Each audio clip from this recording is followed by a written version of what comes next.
Hey folks, I'm live here on Monday, August 17th at about 4:35 p.m. Pacific time, talking about the new moon in Leo that's coming on August 18th, which is tomorrow evening, about 25 hours from now. It will be the new moon. Then this new moon will happen in Magha Nakshatra, as you no doubt know, or hopefully you know, because I've done some recent updates. We've just had a big shift into the fire signs. Planets just moved from the water, especially Mars just moved from Pisces to Aries. I just did a recent video talking about this Gandanta, from water to fire, Pisces to Aries. Mars moving from Revati to Ashwini. Again, this what's called Gandanta point. And the Sun and Mercury just moved from Aslesha in Cancer to Magha in Leo. Again, this just happened over the weekend. Really, today, Monday, August 17th, is the first day where we have them both fully established in the signs. And then tomorrow, the 18th, you'll see we'll have Sun and Moon join in the early degrees of Leo. And so that's where we're at. And when Sun and Moon come together, they form a yoga. They join and start that new cycle.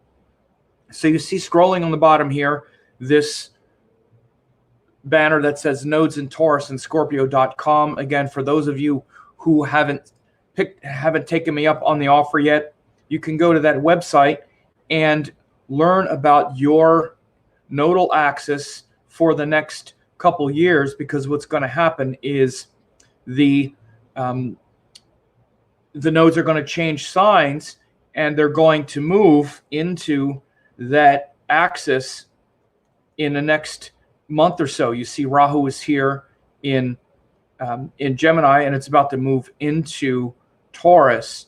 So again, I'll just put that link here as well, so that you can make sure, if you haven't seen that yet. And again, I mention it because there are people who are, just new to the channel.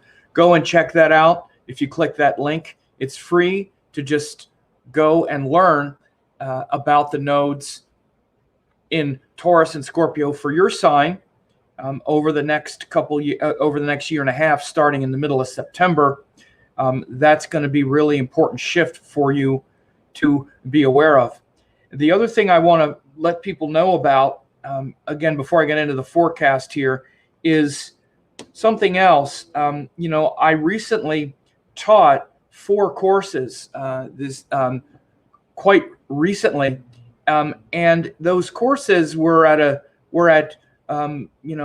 discount, and they were also limited at the time, and they hey, I have a great, turn that down. You can go to this web class here, and what you can do is pick up some of those courses that I just recently taught. There were 4 courses. You can see here they all got great reviews. Most of them, this one on nakshatras had more than 200 people, 30 reviews, 5-star reviews for all of them. This one had 140. Very popular courses that I just taught. And again, they were at a deep discount of like, $50 to $100 off. Well, they were also limited. And so I'm opening them up for another, for a week. If you missed one of the classes, or you missed all of them, or you want to check it out, go to that website and check out these courses. One was on nakshatras, myths, predictions, learning how to make predictions with nakshatras, 80-20. Again, it's got a bunch of 5-star reviews from that course, also bonuses. Then there was also a class on relationships 80-20, where I take the 20% of the most important information that gives you 80% of the answers. And again, I taught on that, several 5-star reviews, phenomenal course, life-changing, so essential, awesome class. Again, this is a few. There were like 35 reviews or something of each of these courses, something like that. Then there was one on Rashis and Babas and the Zodiac. Again, you can see 35 reviews, 156 students. This gives you an overview. Again, see all the reviews, excellent and practical, amazing, great from every point of view. and then one called Astrology from A to Z. Now, if you don't understand Vedic astrology, this was Vedic astrology from A to Z. A great place to start. Again, you see 186 students, 23 reviews, 5 stars. And again, awesome introduction, excellent introductory course, tons of content, best A to Z live weekend course. So again, you can get a discount on those again, and you can just pick which classes that you want. If you click the link at the page, then you wind up going here, and then you can just pick which ones you want. Pick this one, and maybe this one and this one. Let's say that you came to the Nakshatras one, then you just add to cart. Again, you can select the ones that you want. It'll add it to the cart, and then you just proceed to checkout, and you have those set up, and you get instant access to them. They're accessible right away. You can pay with, PayPal or credit card. And then as soon as you pay, you get access to all of those recordings. So again, just letting people know about this, because a lot of people came to these courses. As you just saw, a couple hundred people came. Overall, it was probably 400 or 500 people came to those courses. So I just want to let people know of these things that are going on right now. So I've put those links in the comment field there. The other reason I'm doing that, especially with those courses, is as soon as the registration ended, it was like, can I get access to them? Can I get access to them? Do you have the recordings? So you have a week to go ahead and get those recordings, okay? So let's get to this this new moon in Leo. It's very important time because, again, we just had all these shifts into the fire sign. So we're really bringing the fire now. And in fact, we can even see here in the U.S., I don't know if it's all around the world, but here in the U.S., we're having a major heat wave. Here in California, major heat wave. It's also wildfires and stuff like that have started again. So again, the sun in Leo, boom, it's bringing the fire. Mars going into Aries as well, bringing the fire. So with that backdrop, we're about to start this new cycle. And the new cycle formally begins when the sun and moon come together in that sign. Now, often what happens is it takes the sun a while, like the sun is, sometimes in that sign for a while before the moon comes and joins it and formally starts that new cycle. In this case, the sun has only been in there for a couple days when the moon joins him. So the sun has just gone into Leo yesterday. So by tomorrow, it'll be about 2 degrees. And then the moon joins. So that Leo cycle starts right when the sun and moon join. And so again, these cycles are always happening. This is the way the year should really be measured. And it's the way the Indians measured the year. And they really coordinated their annual calendar and their civil calendar with the cosmic calendar, right? And so in the West, our calendar is fixed to these Gregorian calendar dates have no resemblance to the cosmic calendar. And the cosmic calendar is when the sun and moon come together, and then we have a full moon opposite that, and then we have the full moon begins to wane and then starts a new cycle. So where we're at now in that, you can see that we are now at this place in the cycle where, let me bring up this here. Change time toolbar. So right now in the cycle, we're at this place where if we go back several days, we'll go back and see that the last lunation cycle was this full moon in Capricorn, right? And the sun was in Cancer. So again, that was the middle point of the Cancer cycle. That was a couple weeks ago on August 2nd. Okay? Then like after the moon becomes full, then it starts to wane and starts to decrease and get smaller. That's the moon going around this way until it comes back around again and joins the sun. And then we start a new cycle, which is what will start on the 18th. And that new cycle is the cosmic month of Leo. Now, again, it's not a calendar month because it's not pinned to the calendar, meaning we don't know what day it's going to fall on. We don't know what day it's going to start. We generally know what day the sun is going to go into a sign because the sun is fixed to the calendar. our calendar is really solar. We have a solar calendar, which is the Gregorian calendar, but we're disconnected from the moon, part of it. And this is why we haven't really even integrated these cosmic cycles.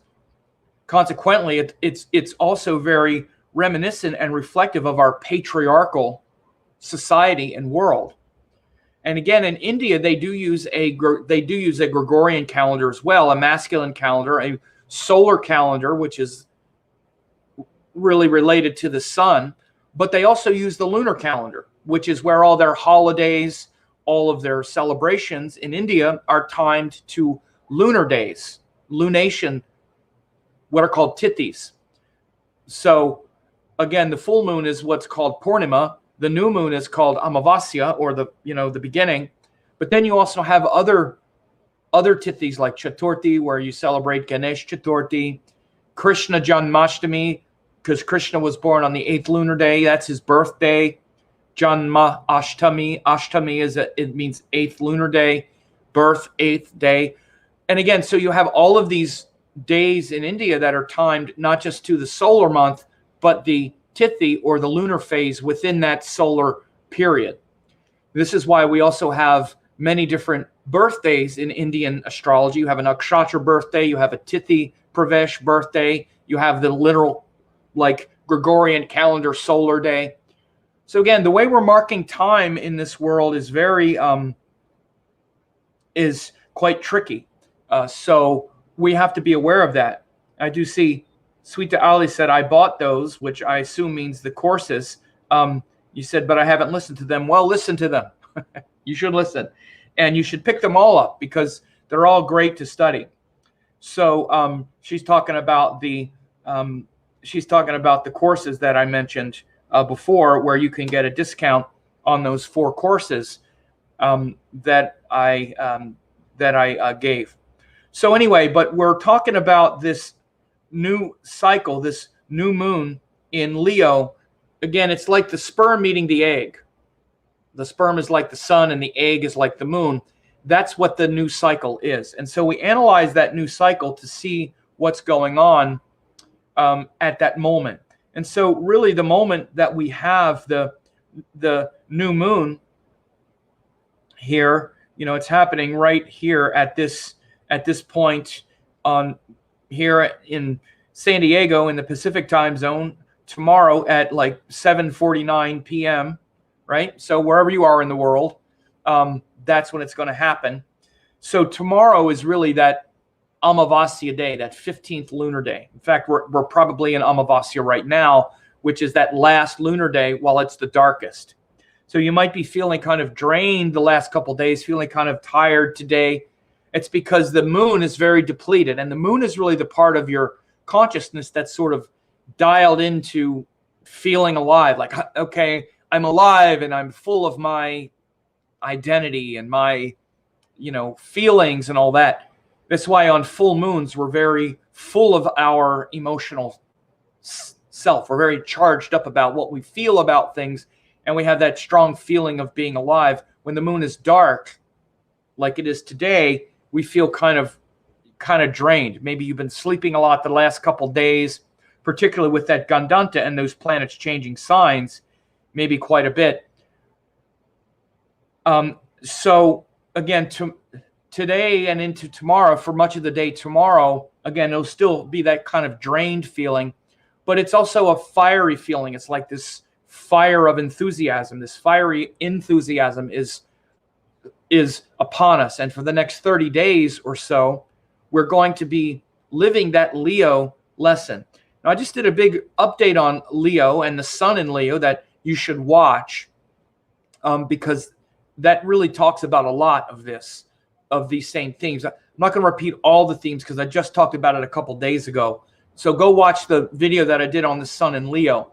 But I'll talk about it in a general sense here is, when the sun is in Leo and we have that cycle, again, it starts a time where we're very much about how much power and passion and enthusiasm and how much that world of light and that light that we're trying to share and walk in and spread is being spread, and how much integrity we're bringing to that embodied power, which is our true nature. And when the sun and moon join there, and again, that cycle starts, then it brings the sun, which is, our soul's power, and the moon, which is our mind and awareness and consciousness, both into that same place. That's why I say it's like the sperm meeting the egg, and there's conception at that point. That's why these cosmic cycles are so important, right? And again, the Indians always knew this, and they always had a separate calculation for calendar factors like seasons and the year and the months that are connected to the sun, and the zodiac and things that can only be measured with the zodiac, which includes the sun, moon, and earth. This is why we have that whole part of Vedic astrology, which is related to the nakshatras and the tithis and the sun, the nitya yogas. That's all obviously nakshatra based because their zodiac was sidereal, but it's also just this relationship between the sun, moon, and earth more than anything, because those are the three bodies upon which our karma mainly rests. So when we have these new moon cycles and they come together on Amavasya, that new moon, it starts that cycle. So the Leo cycle, again, is going to be a time for you really living authentically and expressing truthfully how much power you have.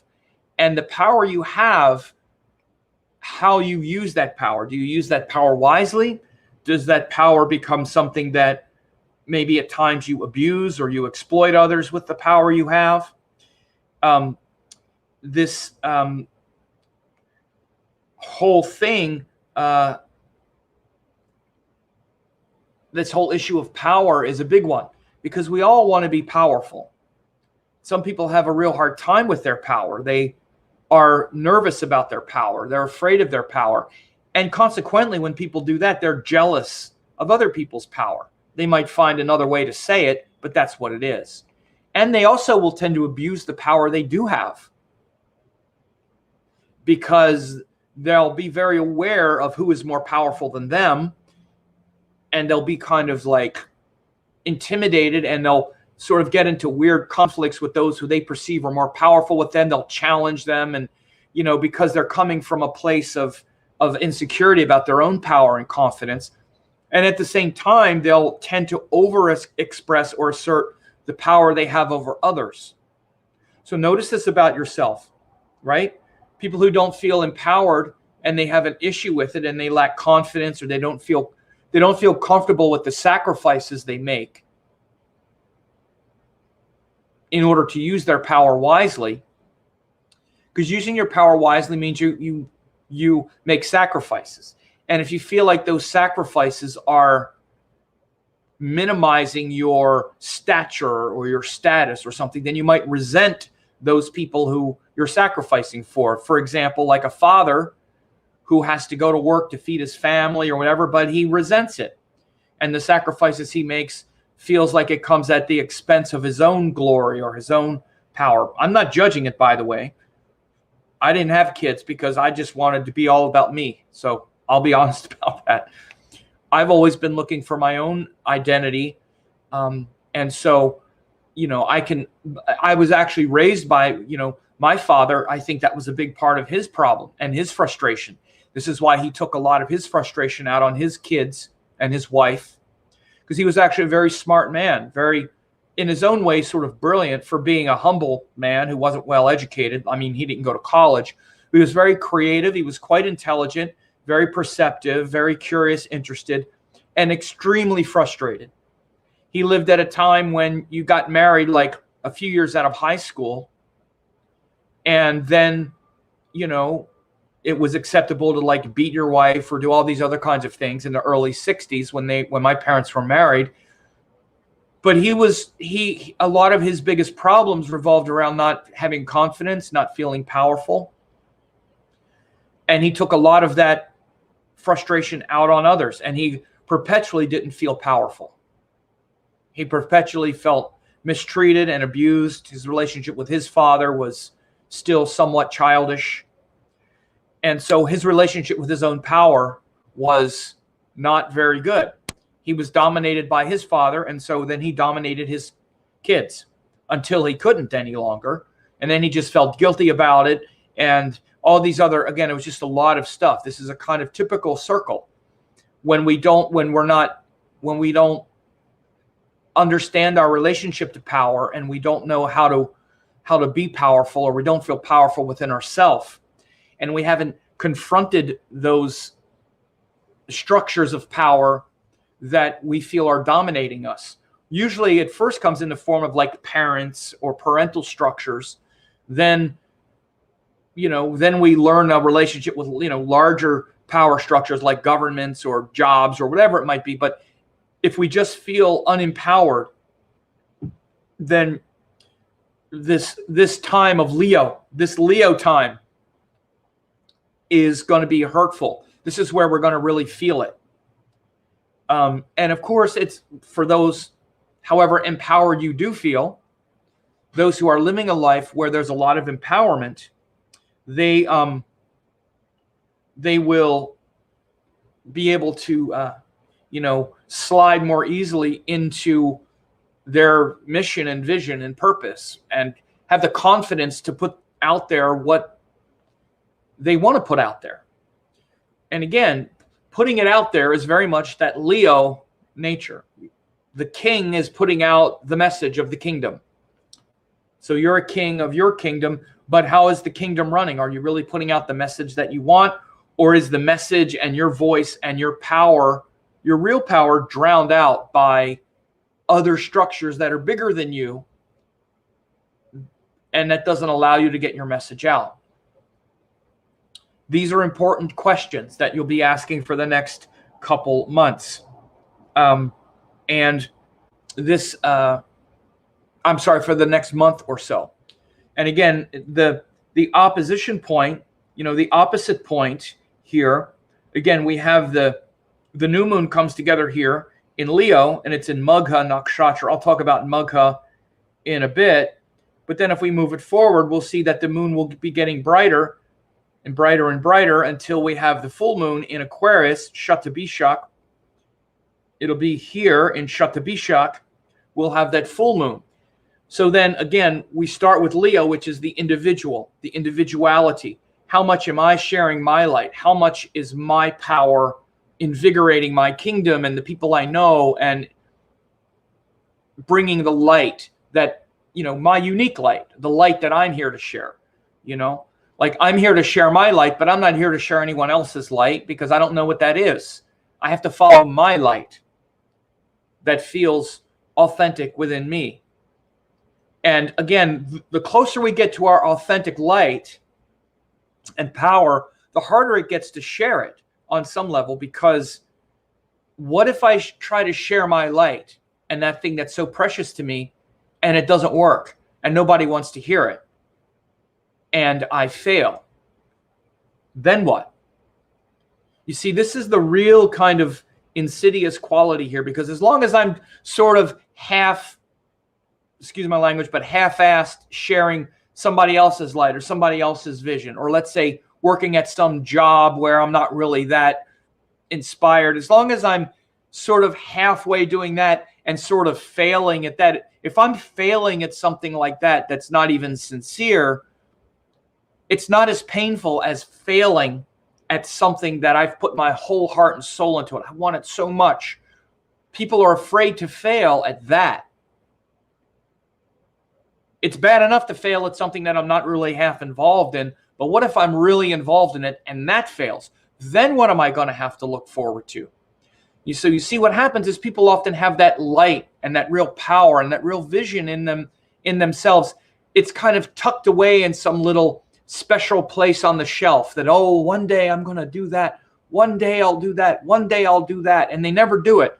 The reason it's the one day they'll do it is because they're afraid to actually take it off the shelf, put it in their heart, and then go for that. Because what if that fails? It's disappointing enough in life to fail at things that I'm half committed to. Imagine how painful it'll be to fail at something that I really love with all my heart. But see, that's a false choice. That's a false paradigm. Because what happens, it's not accomplishing the thing that is up there on the shelf. Accomplishing it, you never really accomplish it. It's not an accomplishment, like you don't get there someday. It's going for it, and going for it makes you alive. It's having this thing that's beautiful that you love and then doing it.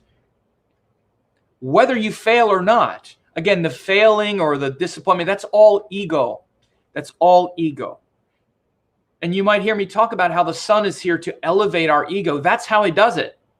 That's how the sun destroys the ego and illuminates that smaller ego in the way I just described. Because the sun, in times like now, when we're in the Leo cycle, Leo is saying, you're bigger than this. Whatever it is you're doing, you're bigger than that. You have more to give. And you're like, yeah, but that's outside my comfort zone. I'm not sure if I can do it. And what if I try to do it and I look foolish, or I fail, or people around me make fun of me, or whatever it is? These are the things that make us not even try to do the thing we really want. And then you wind up playing small and then getting frustrated. That's why you take it out on the dog or the kids, right? Because you're not really going for it. So to get back to the lunation here, I got a little sidetracked, but it's because that Leo is where you're trying to make that kingdom be the most beautiful thing. But why? Why do you care about empowering others and having the big kingdom? You're the king and Leo, and the kingdom is Aquarius, right? The kingdom is Aquarius. And the kingdom reflects back how well the king is doing, so to speak. And so, but the king has to be the individual and has to be driven by that vision and that purpose and a sense of what is right, a sense of dharma. And the sattvic guna. The sattvic guna is the uplifting guna. The sun and the sign of Leo take action because this is the right thing to do. It's the right thing to do. It's the purest vision I have. It's the purest vision I have. That's why you act on it. That's why you act on it. Not because you're going to get something for yourself as a result. Getting something is related to rajas that you can share. Getting something just to protect you, that's tamas. But the sattvic guna is to give because your nature is to give, and because you want to give the thing you love the most and share it. That's especially the nature of the sun, and especially when the sun is in Leo, then we become aware of how much am I doing this? How much is my kingdom based on trying to not embarrass myself, playing small, sacrificing in these little ways, and then being afraid of those things outside my comfort zone. And when we're in that mode, we're often, again, just frustrated, sort of taking it out on the cashier or taking it out on the people that we have more power over, because that's the only way we get to use our power and feel powerful. Instead of being in that powerful position and wanting and realizing how our light can uplift others. So again, this is the big lesson for the next couple weeks, this sun in Leo, and it's in Magha Nakshatra. But again, you see in a couple weeks, it'll be in Aquarius, where the power of the kingdom has an effect, or I'm sorry, the power of the king has an effect on the kingdom. And again, it's not until we see that reflection that comes back that we can fully integrate those Leo lessons. And that, so in the next couple weeks, again, as the moon goes from being completely dark to then being built each day, we start to build that idea of, oh yeah, this is my power. And then it builds up to this thing to where in a couple weeks, it's like, and here is the kingdom reflecting it back. And then as the moon starts to wane from Aquarius, getting ready for the next cycle, which is Virgo, we start to build it back up again. Or I'm sorry, we start to integrate my power and the power of the kingdom. And we start to integrate that into the next lesson, which is how the power of Leo becomes the organization and bureaucracy and need for a structure of Virgo. Because a kingdom doesn't run well without a good structure, which is Virgo. So this is a very important cycle right now and transition. And so this as we are right here on the 17th, and even tomorrow, these 2 days when the moon is dark, and even maybe the next day, you want to really ponder these things I'm talking about, because it's hard to take action on them yet. This is why when the moon is really dark like that, it's really like a regeneration, like a rebirth process is happening around this sign of Leo right now. It's like a rebirth happening because the moon is really dark. If you look up in the sky, you can't see the moon now. It's burned up in the sun. That's what happens when we get the new moon. It's like gone into a gestation period and become invisible. It's gone into the underground, and then it starts to grow again like a seed, just like a seed pushing up through the soil. Right now, the seed is underground, and it's in your mind, and it's gestating these things I'm talking about. That's why you probably just have this feeling and this gestating process happening now of, what am I doing with my power in the world? Again, it doesn't have to even be in the world like politics or your job or whatever. It can, and often does, because the sun is wanting to bring things out in the public, but it's whatever it is that you're doing to try to feel powerful. That's really what the sun and Leo are noticing. So you've been kind of feeling the last couple days or so, how powerful am I, and am I expressing my true power, right? And so from there, for a couple weeks, it starts to build, and you start to take more consistent actions from there. First, again, identify what is real, what is right for you, what is real, right, and dharmic and authentic for you. What is it that you really want to contribute? And do that. Not because it's easy, or it's not because it's in your comfort zone, or don't even do it because you have the confidence to do it. Because many of these things, you don't have the confidence yet to do it. Because confidence is based on things we've already done. And again, the sun is trying to push us outside of our comfort zone, not to do what we're comfortable with and familiar, that we have confidence in, but doing what we know is right. That's the measurement of the sun and of Leo, because right is sattvic. Is this the right thing to do? Yes, this is the right thing for me to be doing. No, I'm not really sure how it's all going to work out, but I know this is the right thing to do, and I need to try. Because if I'm not acting from that authentic place of power. So that's going to be the big yardstick for the next 30 days. Are you doing what you know is right? And to what extent? Even if you've become successful at something that you've done or whatever, like I'm lucky and work hard to do, at least to some extent, fortunate enough to make a living doing these things that revolve around the issues I'm talking about. I have other problems for sure, but as it relates to doing the things and doing the work and whatnot, but I come up against it too. Am I doing everything I know is right? It shows up in other ways. It can show up in ways like daily habits and routines. Like, again, being as disciplined as I could be, which I'm not.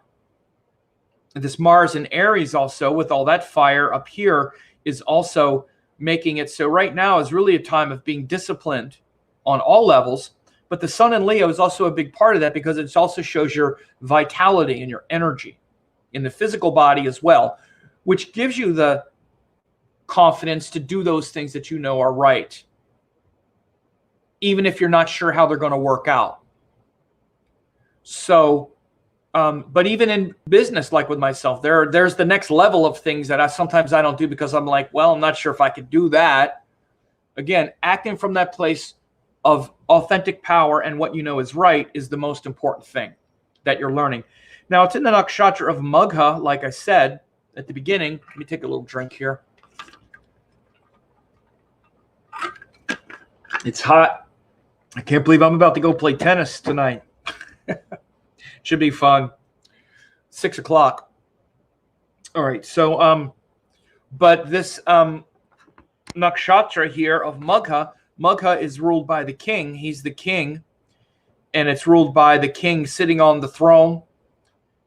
And it shows that progeny and that lineage and that family, and especially the family of teachings that you come from, not just your birth family, but that lineage family, and that means the lineage of rishis, teachers, and the family in this birth as well, like your father, your mother. So there could be a big emphasis and awareness of your of your ancestry and your family, and really kind of focusing a lot on your ancestry and noticing your connection to your family, and other things like that, and how you are really conditioned by their teachings and trainings and things like that. And again, what I mentioned at the beginning, or what I mentioned a few minutes ago when I was saying, so many times we don't step into our higher power because of what our family might think. What will my family think? Oh, they see me this way. I'm part of this family. Again, Leo has a lot to do with that stuff, because, maybe we got a lot of power from our family. We certainly get a lot of approval. And in many ways, becoming a unique person and being your own unique self always involves in some way outliving or living beyond or elevating and transcending how your family sees you. It doesn't mean you turn your back on them or that they've done something wrong or whatever, but it means that you have to define yourself on your own terms. And often that means at some point breaking from what the family thinks of you or thought of you, not just family, but friends, the family you've created now. Many people, they could say, oh yeah, I know, my family was this, so I'm not associating with them so much anymore. But you have a comfort zone family who see you a certain way, and your ego gets praise for that. Your ego gets benefit from that. What are they going to say if I try to become some crazy astrologer or some other thing? I deal with this all the time in my astrology practice. This is one of the biggest reasons why people don't go for it. This is one of the biggest things why people don't have confidence, because there's so much living other people's life. Other people meaning what other people will say about them. Well, there's a trade-off. You can't do it both. You can't do both. You almost literally can't.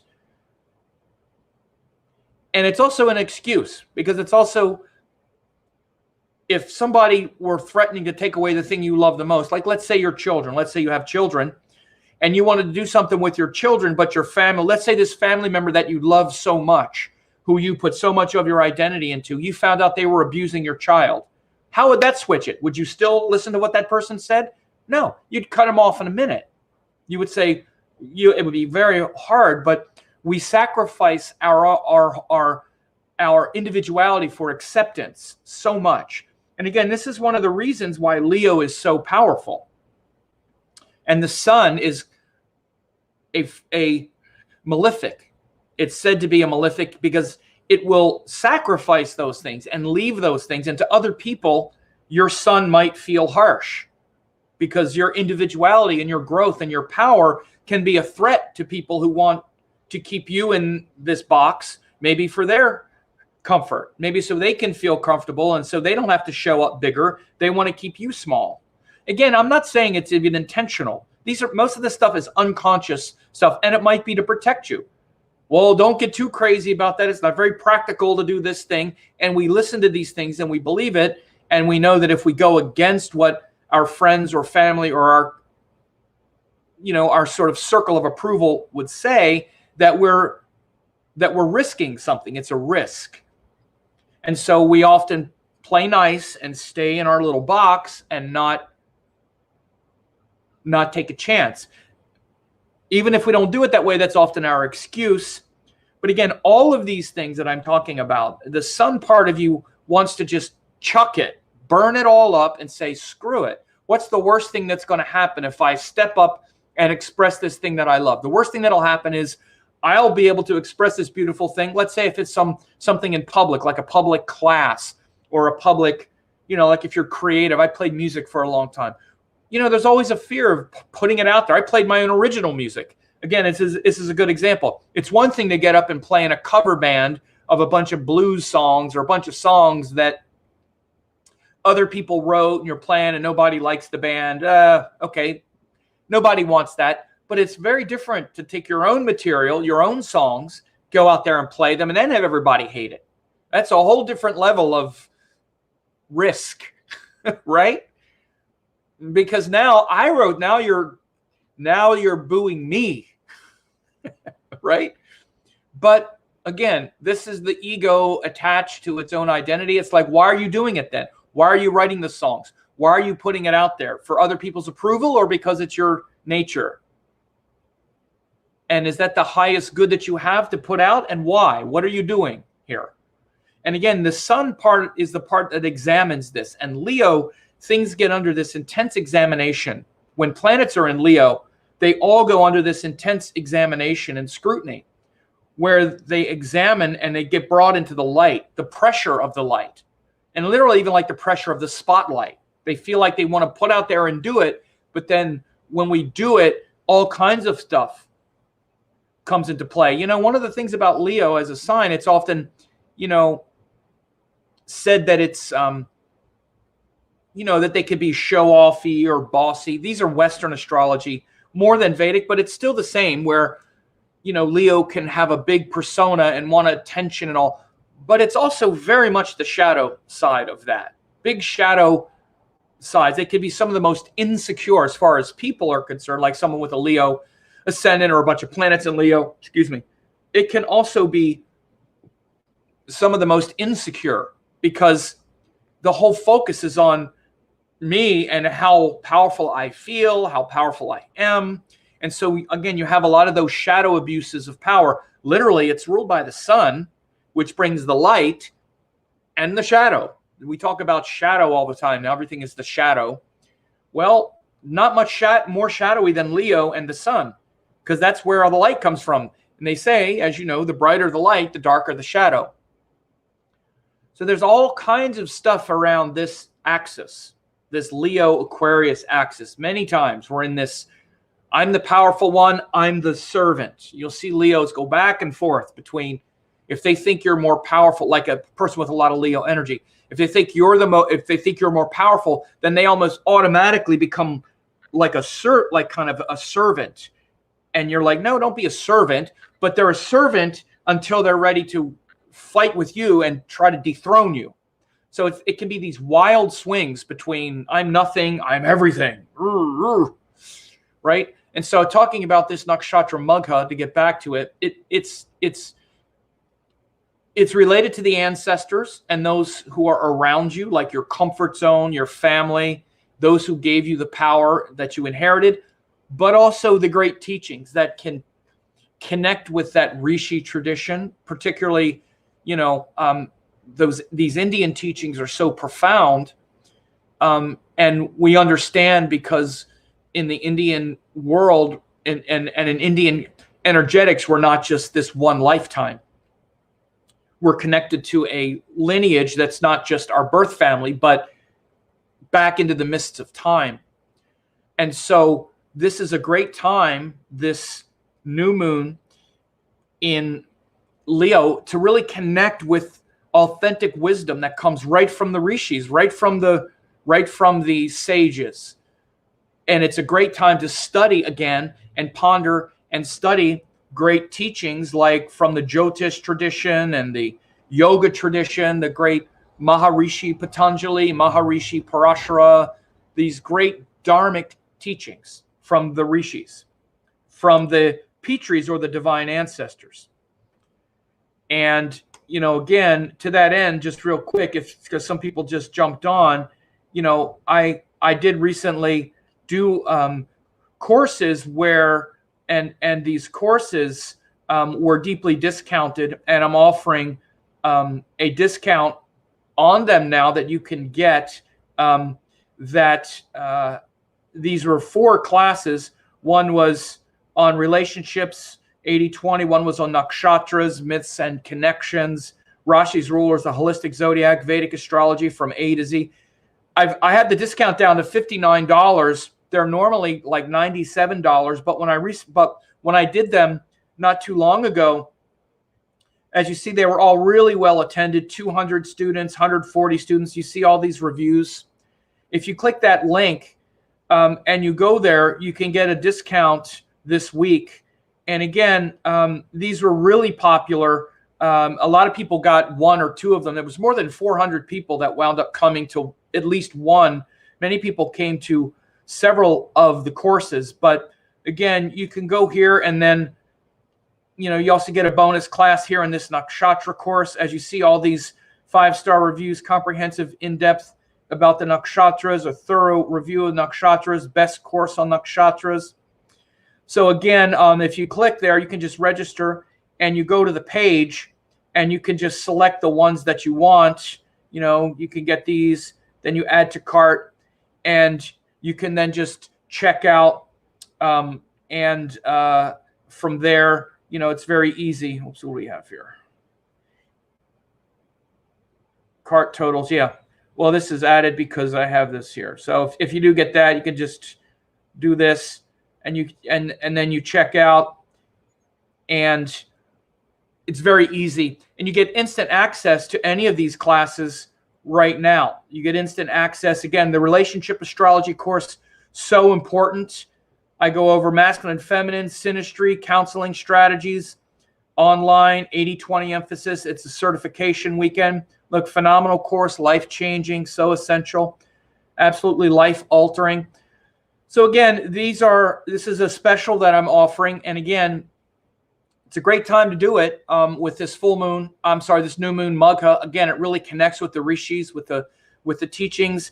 And again, the sign of Leo is very much about, bringing wisdom and illumination into your life. And again, I also say this because so many people study astrology with me, and they're not as empowered in their astrology studies as they would like. Again, these courses, each one was, 8 to 10 hours. And for like $59 here, you can get this special. If you missed it the first time, they're going to go back to the regular price of $97. So it's still almost a 50% discount.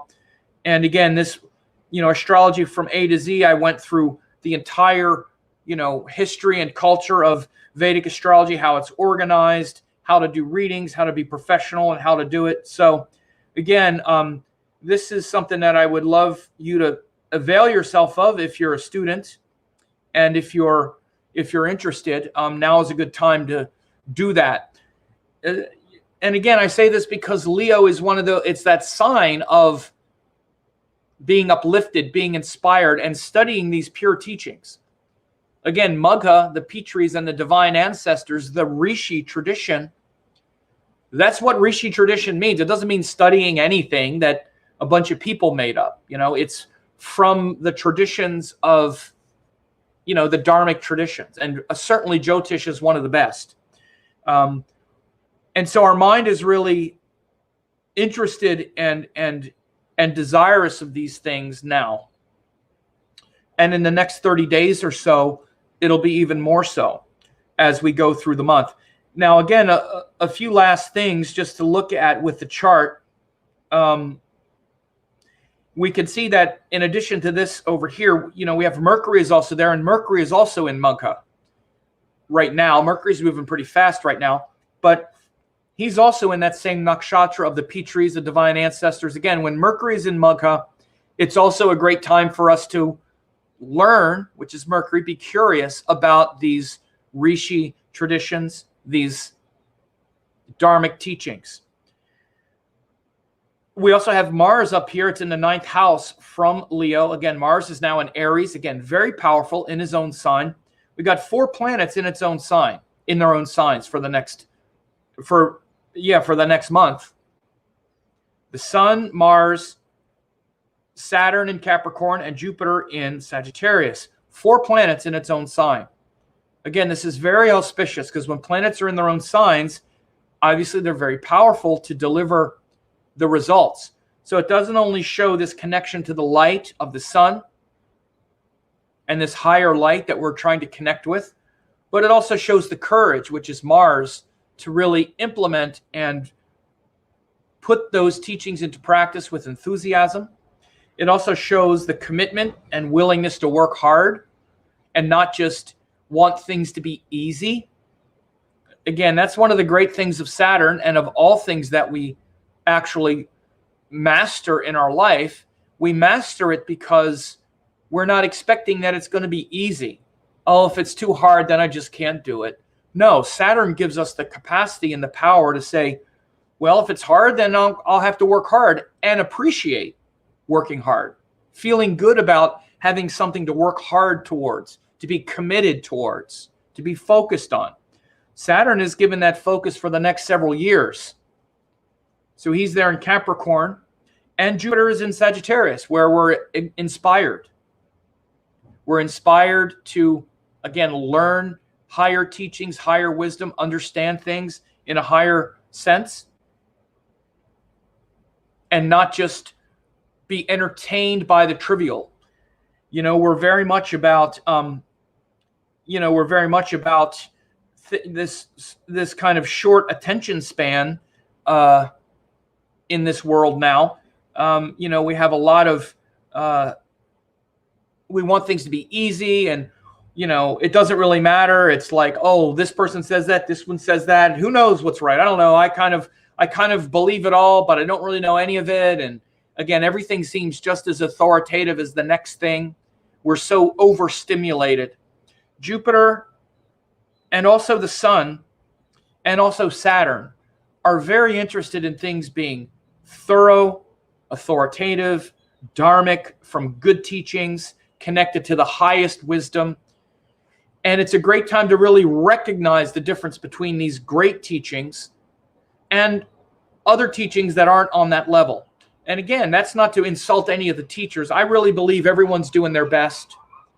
And that even includes within the astrology tradition or whatever. I think that everybody's doing their best. But there's a clear difference between teachers, approaches, and things that are being taught. Again, even within whether it's like Indian or New Age, Western, modern, or whatever. And now is the time to really notice the difference and do something about it. And the do something about it is the important part. Many times we notice, but we don't really do anything different, right? We have moments where we get inspired and we're like, oh yeah, this is really the pure teaching. And it goes for a while, and then again, planets shift, and then we're out of that again. Now it's like, okay, and now I'm just back into being entertained by any kind of mindlessness. And then like, okay, now we're back to where I really care about things being correct again. And we remember back from a time, I have this all the time where people are like, I remember, I first saw your videos years ago, and man, I remember back then being like, oh yeah, this is great, or whatever. I'm just talking about this as an example for me. It's not just about me, by the way, but I get the feedback where they're like, oh yeah, and I thought, wow, it really spoke to me. And then I got sidetracked and did something, blah, blah, blah. I wish I would have just listened then and taken a course or something like that. Because it was years ago, and boy, I would be really much further along now if I would have just remembered, oh yeah, I remember that you were quoting from the text and all that, and I recognized it back then, but then I got distracted, blah, blah, blah.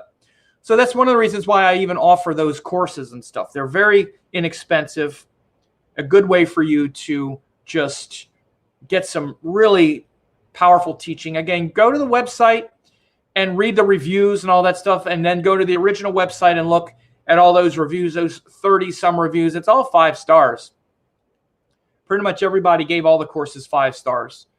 There's a couple little things, a couple little blips, but, for the most part, very well received. So it's a good time for you to be acting upon what inspires you.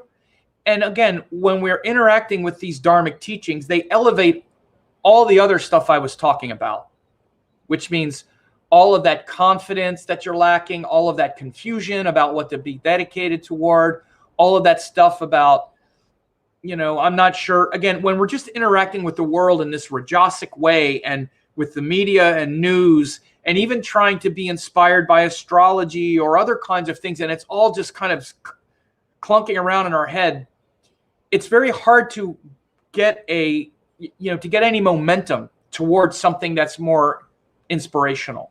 So again, that's one of the great things about getting these courses, or, about getting courses like this, is it's just like a channel. It's like 8 to 10 hours of just drinking these pure teachings in. It's like, it's very invigorating. So whether it's with my courses or with something else, now is really a time in this Leo cycle with all these planets also in their own signs to really be inspired, connect with the light, have the courage to put it into practice, the commitment to follow through, and hopefully the good judgment to recognize good teachings from ones that aren't as good and do something about it. So anyway, there's some comments here I've been looking over. They all look pretty good here. I'm glad to see there's some good comments, and people have gotten a lot out of this, and I'm just going to leave it at that. I got to go play tennis. Hard to believe it's hot. Thought it'll be a little cooler by 6 p.m. We were going to play under the lights, but it'll be fun. I'll get a good sweat. I like a good sweat. I got Mars and Leo, so Mars and Leo shows that I like that. I like to compete. It's fun. It's in Purva Falguni where I really delight in the competition. So I'll get ready for that, and you have